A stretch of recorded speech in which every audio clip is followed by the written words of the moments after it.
मी पण मूळचा डोंबिवलीकर आहे. विष्णुनगर पोलीस स्टेशन मध्ये तुमचे बॅनर लागायचे असे कस्टडीमध्ये. तुम्ही पूर्वी काळीचे गुंड होतात का?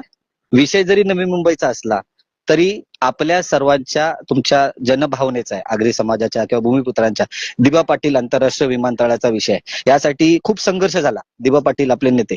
आणि तरी देखील अद्याप तुम्ही ज्या सत्ताधाऱ्यांच्या मांडीला मांडी लावून आता तुम्ही सभागृहात प्रवेश करणार, त्यांच्या तुम्ही मांडीला मांडी लावले, त्यांनी अजून नाव दिलेलं नाहीये दिबा पाटलांचं. एक आगरी समाजाचं प्रतिनिधित्व करणारा व्यक्ती म्हणून कसं बघता? काही विरोधक जे आहेत ते तुमचे म्हणतात तुम्ही इथे दबंगगिरी करता, पैसे वाटता, तुमच्या पैशांमध्ये आता वाढ झाली का? तुम्ही आमदारकीचे पण दावेदार होतात, त्याच्यामुळे तुमचे पंख कापण्याचा प्रयत्न भाजपमध्ये केला गेला अशी काही जणांची चर्चा आहे. बरं, हो, पाणी नाही रे बाबा. पाणी नाही. 3 दिवसांनी आज झाले. आता तुमचं नगरसेवकांकडे काय मागणी आहे? पाणीच आम्हाला थोडी, बाकी काय आम्हाला जोगान म्हणून आम्ही सांगत आहोत. बरं, जेवण नको, पाणी पाहिजे. पाणी पाहिजे. बरं, मी ज्यावेळेला सभापती चेअरमॅन असताना मी अमृत योजनेतनं 2 टाक्या पास केल्या होत्या. ते जवळजवळ 2 टाक्या आता 80% काम पूर्तता झाले. एक मिनिट तुम्हाला थांबवतोय. टाक्या कुठे आहेत आता? कारण की इथली लोकांची ओरड होती.